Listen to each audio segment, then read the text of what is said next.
Napolcom, puspusa na ang mga hakbang para maresolba ang mga kaso ng mga tiwaling pulis. Sa katunayan, magdadagdag pa sila ng mga abogado para mapabilis ang pagdinig sa mga reklamo. Si Ryan Lesiges sa Sentro ng Balita. Ryan.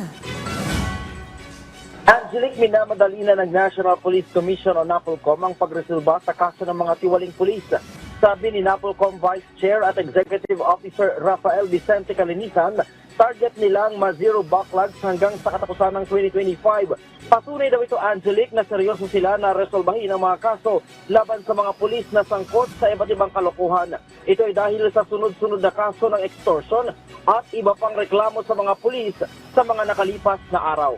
Kaya yung mga gumagawa ng mga sunod-sunod na pangyayaring ito, maghanda kayo sa National Police Commission, maghanda kayo sa mga disciplinary authorities dahil sasampulan namin kayo.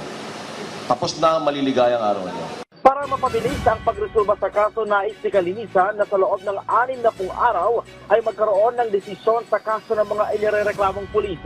Magdadagdag din naman sila ng mga abogado na didinig sa mga reklamo. Sa kasalukuyan, Angelic, mahigit sa 1,000 ang mga nakabinbin na kaso sa NAPOLCOM at patuloy nilang pinapainventaryo ang lahat ng mga ito sa legal services ng komisyon. Ilan sa mga nakabinbin na kaso ay nasa 18 hanggang 20 taon nang pending sa NAPOLCOM. Under our term, we will make sure that punishment is certain to abusive cops. Hindi maaari yung dating gawi. Dapat ang pulis natin malinis. Hindi dapat natin hinahayaan na ang pulis natin who have sworn to serve and protect the people maliligaw. Dismayado si Calinisan sa serye ng mga kalokohan na kinasasangkutan ng mga pulis. Git ng opisyal, hindi isolated ang sunod-sunod na kontrobersiya ng mga pulis. Paliwanag ng opisyal na malinaw para sa kanya na merong mga kailangang baguhin sa setup ng Philippine National Police upang tuluyang masumpo ang suliraning ito. Samantala, Angelic, aminado din si Calinisan na malaking hamon ang pagpapatupad ng internal cleansing sa buong hari ng pulisya na kinakailangan ng tulong at suporta ng bawat isa. Kapag may insidente ng abuso, kailangan ipakita na may kakahantungan.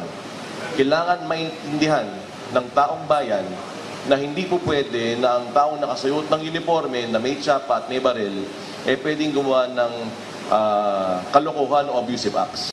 Pero sa kabila nito, Angelic, ay tiniyak niya na meron na silang ginagawa upang maisaayos ang problema sa hanin ng mga tauhan ng PNP. Yan ang muna pinakauling update mula dito sa Campo Crame. Balik sa iyo, Angelic. Okay, maraming salamat, Ryan Lesiges.